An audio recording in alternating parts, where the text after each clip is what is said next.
Negotiation ఏంటంటే మిగిలిన అన్ని చోట్ల మేము సపోర్ట్ చేస్తాం, కానీ మా కులం పార్టీ మా కులస్తులు ఎక్కువ ఓట్లు ఉన్నటువంటి చోట మా కులస్తులకు మీరు సీట్ ఇవ్వండి. ఒకవేళ ఎవరన్నా సీట్ ఇచ్చినా అందులో ఇంకో కులస్తుని ఎవరు మీరు పెట్టద్దు, మన పార్టీలో ఉన్నవాడిని అదే కులస్తుని పెట్టండి అక్కడ.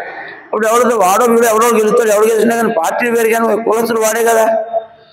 అలాగే మనం చేయాలనుకున్నప్పుడు రాజకీయ పార్టీల దగ్గరికి మన రెప్యుటేషన్ వెళ్ళాలనుకున్నప్పుడు సరైనటువంటి లెక్కలు ఉండాలి, ఓటు బ్యాంక్ ఉండాలి.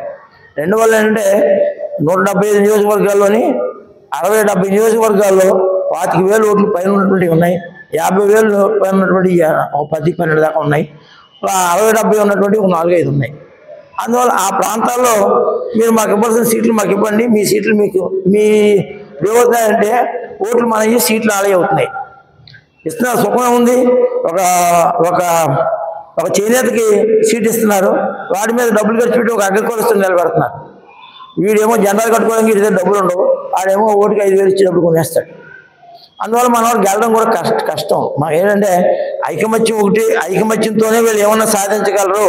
రెండోది సీట్లు మాకు ఇవ్వకపోతే మనల్ని ఓడింతారు అనేటువంటి భయం వాళ్ళకు ఉండాలనుకున్నప్పుడు గెలుపు ఓటము నిర్ణయించేటటువంటి నియోజకవర్గాలు కొన్ని ఉన్నాయి, ఆ నియోజకవర్గాలు వాళ్ళు దృష్టికి తీసుకెళ్ళాలా. ఇక్కడ పోయినసారి మీరు ఎన్ని ఓట్లతో గెలిచారు, అంతకుముందు ఎన్ని ఓట్లతో గెలిచారు, కానీ ఇక్కడ మాకున్న ఓటు బ్యాంక్ ఎంత, ఈ ఓటు బ్యాంక్ మీకు ఎదురుగా తిరిగితే మీరు ఏమవుతారు. అందువల్ల ఈ ఓటు బ్యాంక్ మీకు కావాలనుకుంటే అక్కడ మా సీట్ మాకు ఇవ్వండి, ఇక్కడ మీకు మేము సపోర్ట్ చేస్తాం. అలాగే బీసీల్లో కూడా ఎవరన్నా మనవాడు నిలబడినా ఆ చుట్టుపక్కల చుట్టూరా ఉన్నటువంటి నియోజకవర్గాలు ఎవరైతే నిలబడుతున్నారో, ఏ కమ్యూనిటీ నిలబడుతున్నారో వాళ్ళ దగ్గరికి మనం రిప్రజెంటేషన్ వెళ్ళాలి.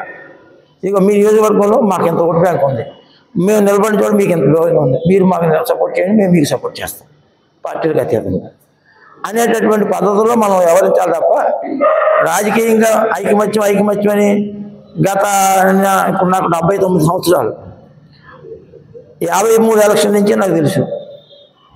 అయితే అప్పుడున్న పరిస్థితులు వేరు, ఇప్పుడున్న పరిస్థితులు వేరు. అప్పుడు 5,000 రూపాయలతో ఎమ్మెల్యే అయ్యేవాడు, 10,000 రూపాయలతో ఎంపీ అయ్యేవాడు. ఇప్పుడు అలా కాదు, 5 కోట్లు 10 కోట్లు కూడా కాదు, 50 కోట్లు 100 కోట్లు 200 కోట్లు ఆ స్థాయికి వెళ్ళాలి. ఆ డబ్బులు ఖర్చు పెట్టే స్థాయి మనకు లేదు. కారణం ఏంటంటే ఇందా సతీష్ గారు అన్నట్టు బట్టలు వేసుకుని కూడా ఏంటంటే అదే ఉంటే 10-10 ఉంటాయి తప్ప 1,000 లక్షలు కూడా ఉంటాయని నేను అనుకోను. ఏ పూట కాకపోతే ఏ రోజుకి ఆ రోజు మగవాళ్ళు చీరలు వేసుకుని పక్కడికి వెళ్ళి నమ్ముకోవడం, లేదా ఎవరో అమ్మేసుకొని ఏదో రేటుకి ఇచ్చేసుకుని తీసుకుని మళ్ళీ ఏదో బియ్యం తెచ్చుకుని వండుకోవడం తప్ప నిల్వ డబ్బులు అయితే ఉండవు ఎవరి దగ్గర. ఆ వృత్తిలో ఉన్నటువంటి వాళ్ళకి, అదర్ వృత్తుల్లో ఉన్నవాళ్ళు అట్లా సెటిల్ అయిపోయా మనకెందుకు ఈ రూపు రాజకీయం అని వాళ్ళు ఇంట్రెస్ట్ చూపిస్తలేదు. అందువల్ల ఈ పరిస్థితి దాటాలనుకున్నప్పుడు నిర్దిష్టంగా గట్టిగా కృషి చేయవలసిన అవసరం ఎంతైనా ఉంది.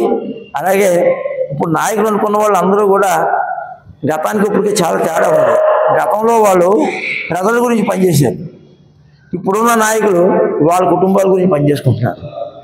అందువల్ల మనం కావాలని మన వాళ్ళు ఒకటి మనం గెలిపించుకున్నా వాళ్ళు గెలిచిన తర్వాత వాడి గురించి పనిచేస్తారు కదా, మన గురించి పనిచేస్తలేదు.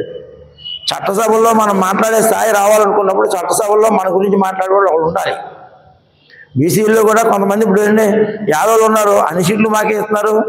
ఎందుకు చీరాల ఉన్నాడు, చీరాల్లో 80,000 ఓట్లు మనకున్నాయి, 19,000 20,000 ఓట్లు యాదవులకు ఉన్నాయి. యాదవులకు ఇచ్చారు సీట్. అక్కడ ఆయన ఓడించగలిగితే మన వాళ్ళకి విలువ తెలుసును, కానీ ఓడించలేదు, వాడిని గెలిపించారు. వాడు దుర్భాషలు ఆడాడు. వాడు యాదవులు అయ్యుండి 20,000 పద్మశాలు ఉన్నారు, దేవాంగం వారు పట్టుశాలు ఉన్నారు, ఎక్కువ సంఖ్య పద్మశాలు. కానీ పద్మశాలకి దేవాంగులకి పడదు, దేవాంగులకి పట్టుశాలకి పడుతులో కూడా రాజకీయంగా ముందుకెళ్ళాలంటే మనం ఐకమత్యం చూపించాలా. చట్టసభల్లో మన సీట్లు పెరగాలనుకుంటే రాజకీయ నాయకుల దగ్గరికి, పార్టీ నాయకుల దగ్గరికి వెళ్ళి మన సమస్యలు చెప్పి వాళ్ళు ఏంటంటే ఇంత ఓటు బ్యాంక్ ఉందా వేళ రేపు పొద్దున మనం ఓడించారేమో అనే భయం వాళ్ళకి కలగజేయాలనుకున్నప్పుడు మన ఐకమత్యం, మన తాలూకు స్ట్రాటజిక్ రిపోర్ట్స్ వాళ్ళకి మనం సబ్మిట్ చేయాలి. అది చేయాలనుకుంటే మన దగ్గర డేటా ఉండాలి, దానికి కృషి చేయాల్సిన అవసరం ఎంతైనా ఉంది. అందువల్ల దాని గురించి కృషి చేయమని మన మేడం గారు బీసీ సంఘంలో పెట్టారు. మనం బీసీలు అనుకున్నాం కదా, బీసీల్లో మనం బీసీల్లో మిగిలినటువంటి వాళ్ళు మనల్ని వెనకలు ఎక్కేసి మన తాలూకు సపోర్ట్ తాలూకు సీట్లు కూడా వాళ్ళే తీసుకుంటున్నారు. బీసీలకు ఇవ్వాల్సింది ఒక 30 సీట్లు ఇవ్వాలనుకుంటే ఈ కులానికి కారణం ఏంటంటే ఎస్సీ వాళ్ళు నియోజకవర్గంలో ఎస్సీలో నిలబడతారు, ఎస్టీ వాళ్ళు నియోజకవర్గంలో ఎస్టీలో నిలబడతారు. బీసీలో రిజర్వేషన్ లేవు. అందువల్ల ఏ కులానికి ఎన్ని సీట్లు ఇవ్వాలనే దాని మీద నిర్ణయం వాళ్ళు తీసుకుంటూ లేదు. ఎవరు డబ్బులు ఖర్చు పెడతాడు, ఎవరు ఎదుగుతాడు అని చెప్పేది అవుతున్నారు తప్ప అది బీసీ అవునా కాదు అంతే, అది తాలూకు అవునా కదా అది అది కాదు. బీసీల్లో కూడా కోటా సిస్టమ్ పెట్టాలా, యాదవులకి ఎన్ని సీట్లు ఇవ్వాలా, మరకలకి ఎన్ని సీట్లు ఇవ్వాలా, పంచాయతీలకి అదే చేనేతలకి ఎన్ని సీట్లు ఇవ్వాలనే వివక్షత వచ్చినప్పుడే మన వాళ్ళు రాజకీయంగా ముందుకెళ్తారు, లేకపోతే రాజకీయంగా ముందుకెళ్ళడం కూడా కష్టమే. అందువల్ల ఎన్నటి గురించి ఆలోచించడానికి మన చేనేత సదస్సు పెడుతున్నారు కనుక చేనేత సదస్సులో పద్మశాలి యొక్క సమస్యలు మాట్లాడుతూ బీసీల్లో ఉండేటువంటి అనైక్యత కూడా మాట్లాడవలసిన అవసరం ఉంది. బీసీల్లో మనల్ని గుర్తించవలసినటువంటి కమ్యూనిటీస్ కొన్ని ఉన్నాయి. చేనేత మన గీత కార్మికులు కానీ, యాదవులు కానీ, వీళ్ళు కానీ ఎందుకు మనం చేపలు పట్టుకున్నాం మనం అంటున్నాం. చేపలు పట్టుకునే వాళ్ళకి ఇవాళ 5-6 సీట్లు ఉన్నాయి, ఎమ్మెల్యేలు 2 ఎంపీలు ఉన్నారు, 1 మినిస్టర్ ఉన్నాడు. ఏంటి తీసిపోయింది వారికి, మనం ఏం తీసిపోయింది, మనకి ఎందుకు లేదు అవకాశం అంటే మనం చేతిలో వాళ్ళకి దారికి వస్తాం. సీట్లు ఇచ్చేటప్పుడు కూడా మా సీట్లు మాకు ఇవ్వండి అని కొట్లాడతలేదు, అది కరెక్ట్ కాదు. భవిష్యత్తులో దాని గురించి కృషి చేయాలని నేను అందరికీ కోరుతూ ఈ అవకాశం నాకు ఇచ్చినందుకు మీ అందరికీ కూడా ధన్యవాదాలు.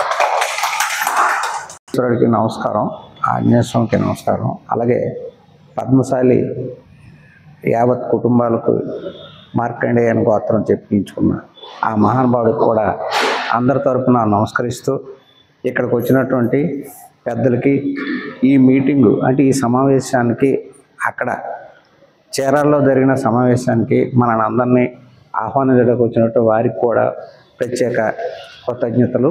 మనందరం ఐక్యతగా ఉండాలంటే ఉందాం, కానీ ఉండడానికి త్రికరణ శుద్ధి కావాలి.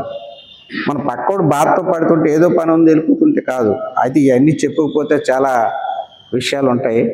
ఇప్పుడు ఇది మా రాజారావు బావ గారు అన్నట్టు ఏజెండా ప్రకారమే మనం మాట్లాడాలి. ఏ మీటింగ్ ఎక్కడ జరిపినా మా పెద్దలు మా మామయ్య అంటాం, ఆయన అన్నట్టు బీసీలు మనందరం కలిసి వాళ్ళ పదవులు పొందుతూనే ఉన్నారు. అంటే ఈరోజు గౌడ్స్ అంటే అదే ఏం బావా యాతలు కానీ మన ప్రక్కలు అంటాం, తర్వాత యాదవులు కానీ అందరూ. కానీ మన కులం అన్నది బీసీలో కలిసిపోయాం కలగారు కూరలాగా, కానీ ఏంటన్నది మనకి అసలు పొంతం లేదు, ఎక్కడా లేదు. అది ఎందుకు వచ్చింది అంటే ఒక విషయం అయితే నేను ఇందులోకి వచ్చిన తర్వాత ఆర్థికపరమైనటువంటి లోపం అయితే ఉంది.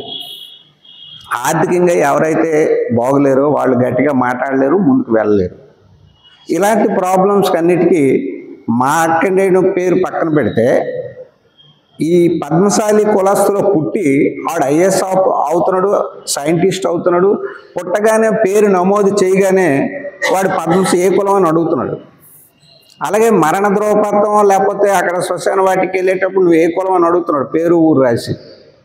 ఇలాంటి కులంలో పుట్టి కూడా మనం ఉన్నత స్థాయికి ఉండేటప్పుడు మనలోనూ ఒక 10% భగవద్గీతలో చెప్పినట్టు సహాయం చేయడానికి ఎందుకు ముందుకు రారు?